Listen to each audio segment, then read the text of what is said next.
Cheese, I say here. Two version up. Here, it's the smallest one ever. Does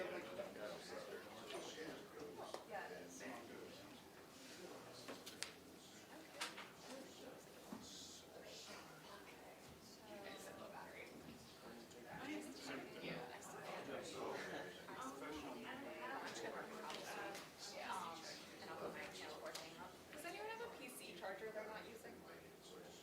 You can take mine. Oh my god, I love you so much. I don't need my laptop right now. What's your name? I'm Allison. Allison and Heather, thank you so much.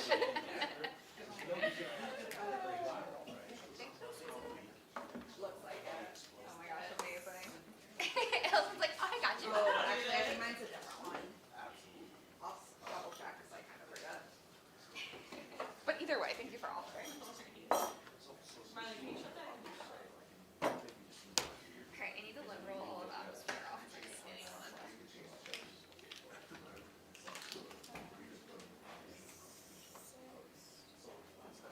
I'll plug you back in, but thank you. Never remember my security code.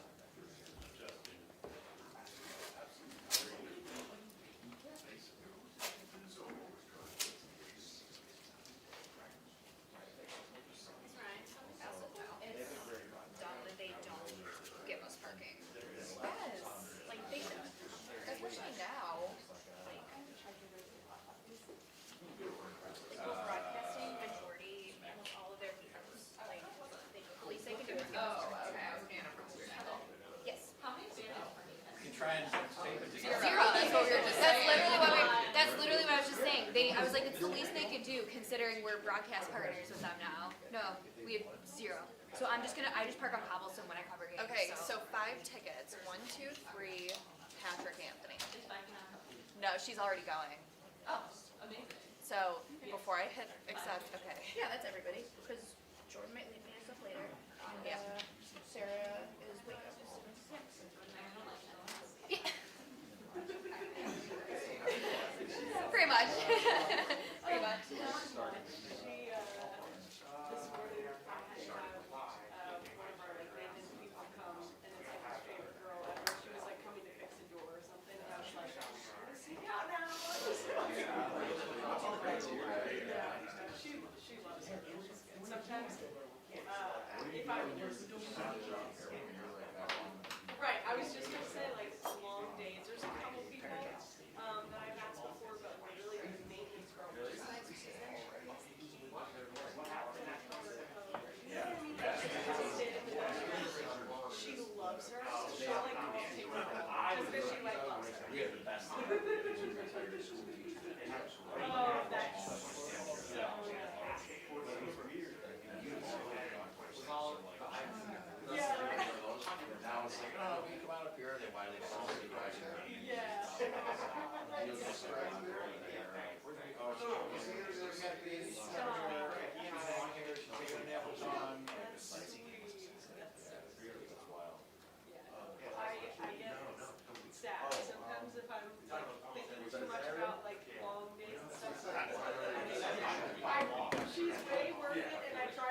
email do you want me to send this to? It's all good. Let me figure out what email I take a master's in math too.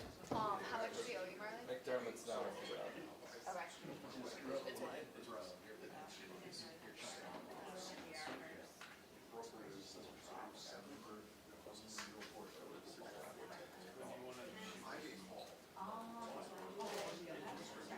I have them all on my phone, so I mean, the only one that I would really need to send is Heather's.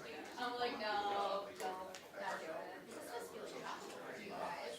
Because compared to Anthony's Compared to the negative. gonna pick us up from work, unless you wanted to drive. No, he doesn't start, the games. Why not, right? That's the easiest. I'll tell him.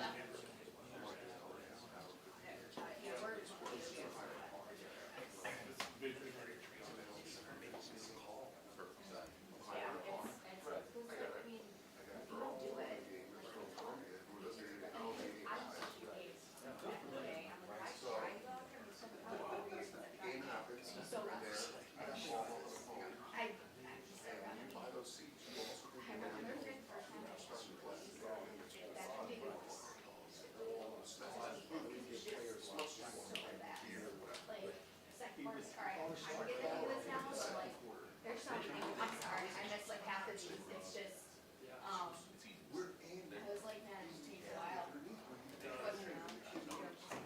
Can you do HA, and then where's that? At Gina.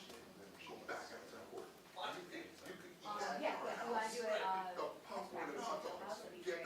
We'll be in here. Get it and then toss it, Dave. Well, I figured, well, I wanted to just do like, what I usually do is like after locker room and stuff, I just stay in there. Yeah. That's perfect, yep, that'd be great. I just sent it. That's how it Yours is the only one that I was sending. Okay. Not getting done yet. Not going out, so. I don't know who's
All right, as you guys have probably already heard from an injury standpoint, injury update standpoint, so Gabe, Taylor Rapp, Christian Bedford,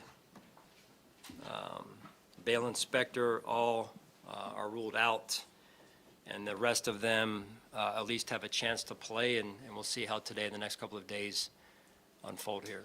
What do you need to see what do you need to see from Terrell to make you confident that he can go? Well, he won't practice today. I think more than anything, it's going to come down to what he looks like throughout the rest of the day and evening tonight, and then into Saturday, and then we'll go from there. Yeah. No, I think it happened just, early part of the, in the game, but it showed up a little bit in a day or two after. So it wasn't something we were aware of right after the game there. And so he'll be out there in some capacity today. It'll be limited at best. I don't think so, but we're taking it one day at a time.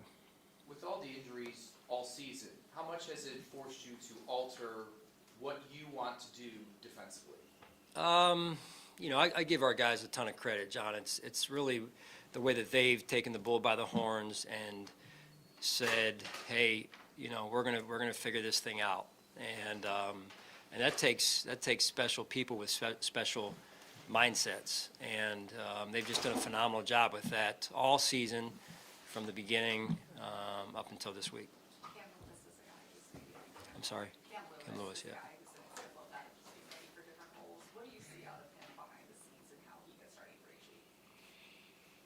Well, it's not easy, right? When you're playing more than one position, in some cases for him, 3 positions, and if you add special teams on top of that. So just a tremendous young man that, as I mentioned before, mature beyond his years. He's a class act, and came from a great program at UB there with Coach Leipold, and we're just happy to have him here with us. And the way he balances all that, plus his life outside of football with his family, is very impressive. Where's Taryn in the protocol? He's still in the protocol. Yeah. With Terrell, we had talked to him during preseason about how he was able to get so many mental reps, and that was key to him being able to still have a starting role when the season came around. What have you seen out of him, when he's not able to practice? Like, what's he doing this week to try to be ready when he is to play? Every time I've been around him, he's just talking football like he always does. He loves football. He loves to compete. He's one of the leaders. Again, you think about as a second-year player that really didn't play last season on defense, that is, to come in and do what he's done, yes, but also become a leader, not just with example, but also with his voice. And I think that says really a tremendous amount about who he is and who he's developing into. Coach, you faced the Chiefs quite a bit in Arrowhead. You finally get them here at Highmark Stadium in a playoff game.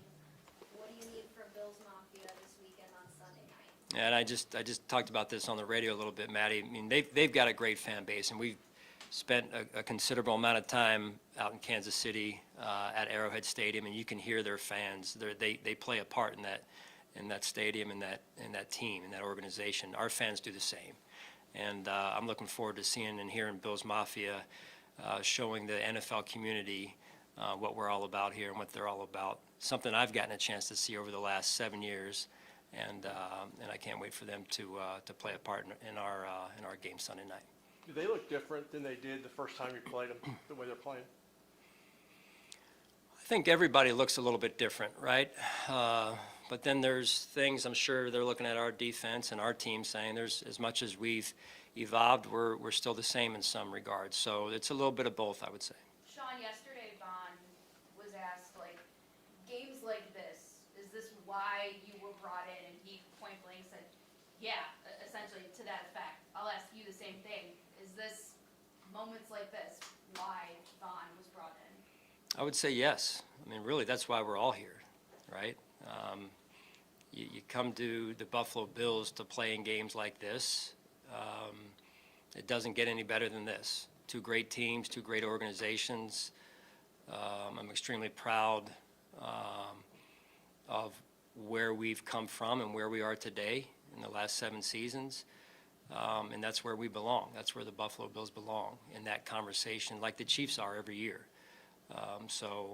It should make for a great contest on Sunday night here. Coach McDermott, what makes Coach Reed's team so hard to scheme against, especially in the playoffs?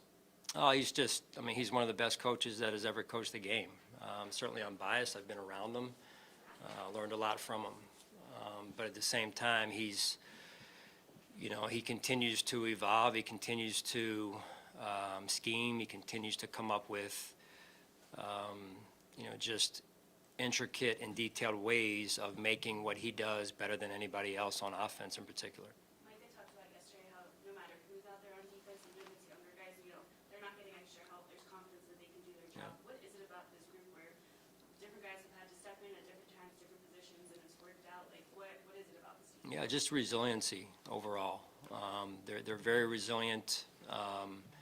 It's just something that's in their fabric. I feel like it's in their fabric. It's in their DNA, and it's become our team's DNA. Really, with next man up,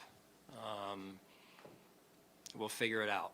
And that's I think you can accomplish a lot when you have that type of attitude. How does T-Dot come through the practice this week? And if Bernard can't go, how integral is he to getting him back to what you're doing at that level? Yep, yeah. No, he stepped up. Let's see, today's Friday. I'm getting my days of the week straightened out here.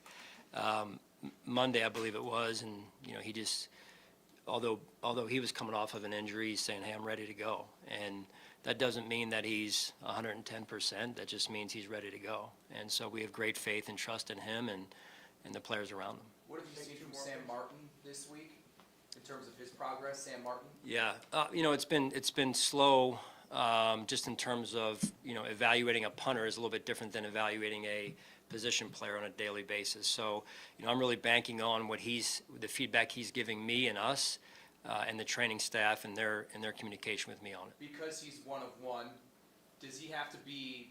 We know you can make it through the full game. How much do you weigh that into whether or not it's him versus Matt Hawk? Yeah, and not just for him, but the other positions as well is, all the players want to play. They want to play in games like this. It's balancing who can go out there and function at the level that they need to function at for us to play winning football. And so, been around it before where, a player gets out there and then at the end of the day, they're not really able to perform the necessary skills to execute the job description.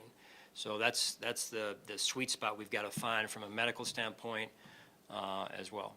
Coach, you talked about what Bills Mafia needs to do on Sunday, but today this is the second game in a row where they are out in the stands shoveling snow. What does it mean to the team that you have a fan base that embraces you guys so much that they are out there to make sure that you have the best experience on Sunday? Yeah, unique, right? It's unique. I've been to a couple different places, so you get a chance to compare, and this place is unique from top to bottom. This is a special place to coach. It's a special place to play, and really a special place to live. And I think it doesn't get the credit it deserves from probably the rest of the country, but we'll take it, right? I mean, just when you spend some time in Buffalo and Western New York, you'll learn to appreciate it and love it, quite honestly. Go ahead, Ken. Yeah, Coach, how have you seen Patrick Mahomes in this offensive ball as their personnel's changed? He's a special player, and he makes those around him better. That's what special players do, and so we have great respect for his game and what he's been able to do with Kelsey and the two of them and the pieces around them. Like I've said before, what the pieces that they've added, and then how Andy puts those players in positions to succeed with his intricate nature and his creativeness. So he does a great job, and they collectively do a great job. All right, thanks, guys. Thank you.